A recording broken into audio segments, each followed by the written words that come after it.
Hi everybody, Dixon back. Coming to you guys today on a personal note. I have a problem. A friend of mine has a problem, so I'm reaching out to you guys to see if you can offer some help and to maybe bring light to this issue. I'm real red today in the face. Well, I'm usually red in the face, but I've been out in the sun a little bit today.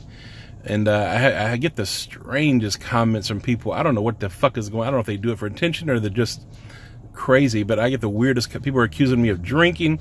People are accusing me of smoking, of being high when I do these videos.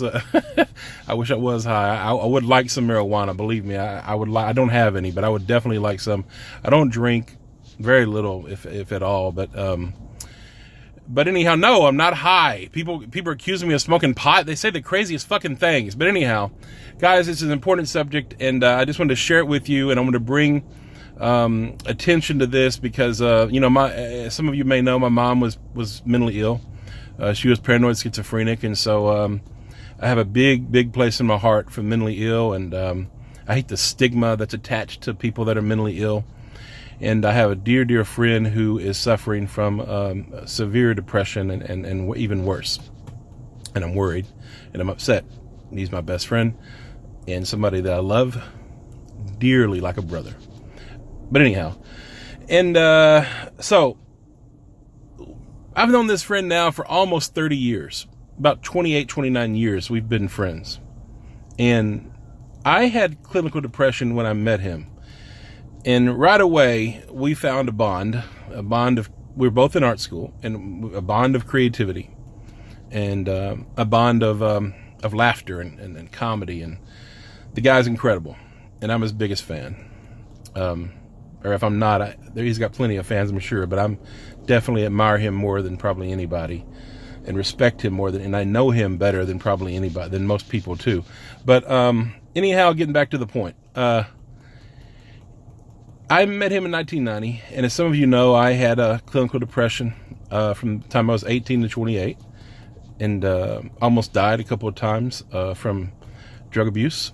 Got completely unconscious once, and lucky was to wake up. So I'd failed out of college, and I failed out of college in 1990, and I moved out to Los Angeles. I drove a little Chevette across the country.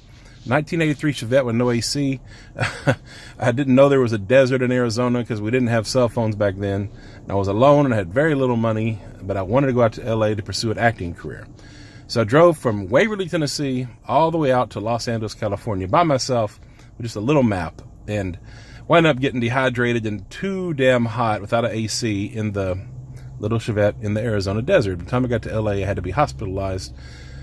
Almost had a heat stroke. But anyhow, getting off the subject. But made it to LA to pursue acting, and was too depressed to pursue acting. Acting has always been my greatest love, people.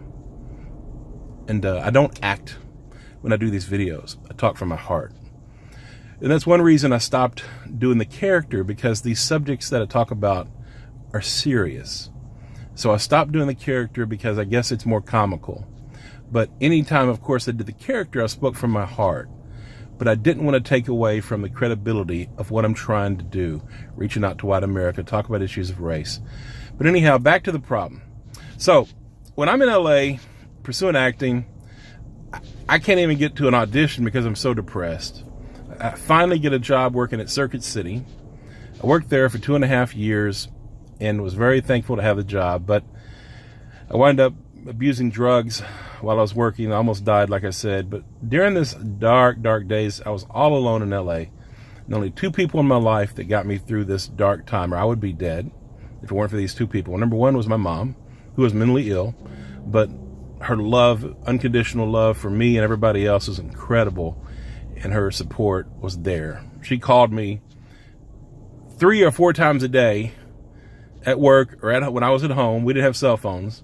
Well, if I wanted to or not. And if I didn't answer the phone, she would call the police if I didn't answer it in time, because she was schizophrenic and paranoid and she's full of anxiety. That was my mom. And that was one of the things that made her beautiful, was her ability to love and her ability to always be honest, and her courage that she had facing all those demons. She heard voices and so many suicide and so many things that she went through, and her whole life. And asthma, pneumonia, COPD. Oh my God, she couldn't walk the last 10 years of her life, but her attitude and her courage through so much was so impressive, and she was my greatest inspiration. But back to the point, my friend, this other person, was there for me during my darkest days. I would call him up, and we would laugh and laugh and laugh and laugh, and it would take my mind off my pain. But more importantly, I knew he loved me as a friend, and I loved him too. I've always considered him my brother, and I always knew in my heart, if it hadn't been for his friendship during those days, I wouldn't have made it. Now, this friend has depression and mental illness and is suicidal, and I'm worried. He's already told me he tried to kill himself twice, and I'm very afraid that he's going to do it.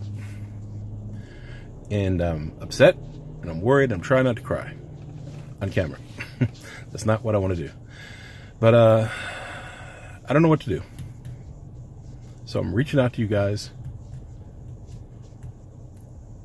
for help, because I want to help him. I'm not going to get emotional, but I want to help him.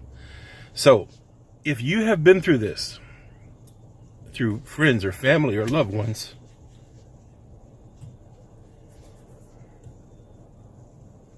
who want to kill themselves, just put in the comments section. I'm doing this so that everybody can benefit from this, not just me, and not just my friend. But I want to know how to help him. What can we do?